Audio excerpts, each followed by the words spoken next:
Lokrashtra news या digital चॅनलमध्ये तुम्हा सर्व रसिकांचं मनपूर्वक स्वागत आहे। येत्या 12 तारखेला माजी जिल्हा परिषद माधवराव कुर्डे यांच्याकडनं युवकांना संधी देण्यासाठी रोजगार मेळाव्याचे आयोजन करण्यात आलेले आहे। तर आज आपल्या सोबत आहेत नेमकं तो रोजगार मेळावा कशा संदर्भात त्यांनी आयोजन केला आहे, तर या संदर्भात आपण त्याच्याकडे जाणून घेणार आहोत। साहेब, मला सांगा, या मेळाव्याच्या आयोजनाचे नेमकं उद्देश काय आहे, नेमकं काय सांगाल? आज आपण बघितलं असेल तर हिंगोली जिल्हा हा नाउद्योग जिल्हा म्हणून घोषित झालेला आहे आणि आपल्या या जिल्ह्यामध्ये कोणते फार मोठाले उद्योगधंदे नसल्यामुळं आणि पर्यायानं तिथं रोजगार उपलब्ध नाहीये हे ज्यावेळेस लक्षात येत आहे, तर त्यावेळेस आज आपली सूचित बेरोजगार मंडळी भरपूर आहे। ते 10वी-12वी मुलं शिकलेले आहेत, परंतु जिल्ह्यामध्ये त्यांना कोणत्या प्रकारची नोकरी मिळत नाही आणि नोकरी नसल्यामुळं अनेक वांग मार्गाला जाण्याची शक्यता नाकारता येत नाही मुलं, आणि म्हणून या मुलांच्या हाताला कुठंतरी काम मिळवलं पाहिजेत।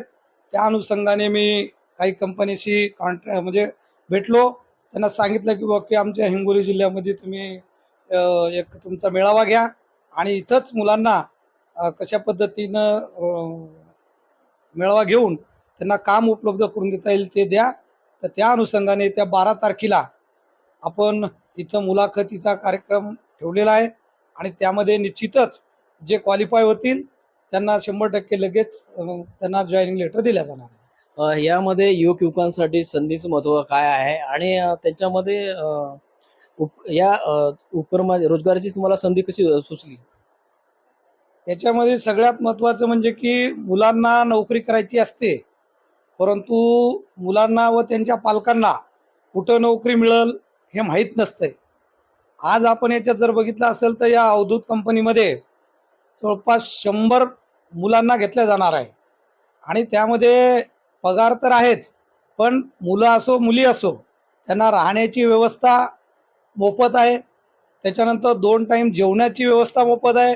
त्याचबरोबर इथून म्हणजे जिथं राहण्याची व्यवस्था आहे तिथून कंपनीपर्यंत जाण्या येण्याची सुद्धा व्यवस्था आहे आणि ओव्हरटाईम जर काम केलं त्यांनी तर त्यांना जवळपास 20,000 रुपयापर्यंत पगार मिळू शकतो। म्हणजे कोणताही खर्च न करता एवढा त्यांना पैसे मिळू शकतात।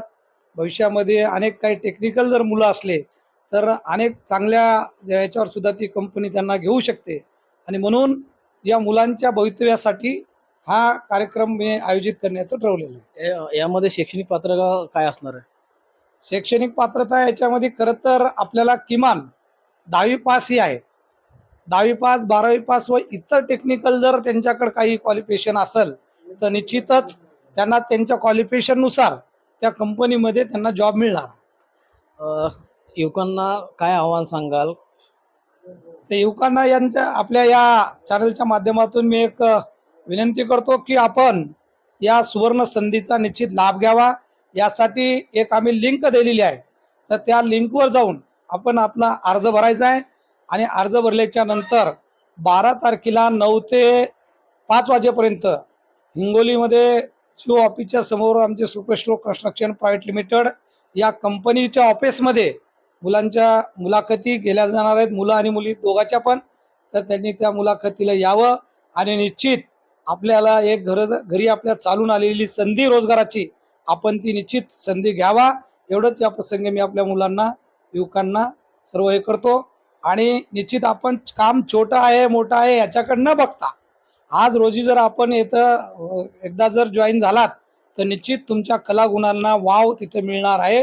तुम्ही जेवढं तिथं टेक्निकल काम करू शकत असाल तर निश्चितच तुमचं तिथं प्रमोशन होऊन चांगला तुम्हाला त्या कंपनीमध्ये जॉब समजा अनेक पुढचा जॉब मिळू शकतो। नक्कीच हे होते म्हणजे माजी जिल्हा परिषद सदस्य माधवराव कुर्डे यांनी सांगितलं की युवकांनी या संधींचा लाभ घ्यावा असं आवाहन यांच्याकडनं करण्यात आलेलं आहे। लोकराष्ट्र न्यूज साठी बाळू जाधव, हिंगोली।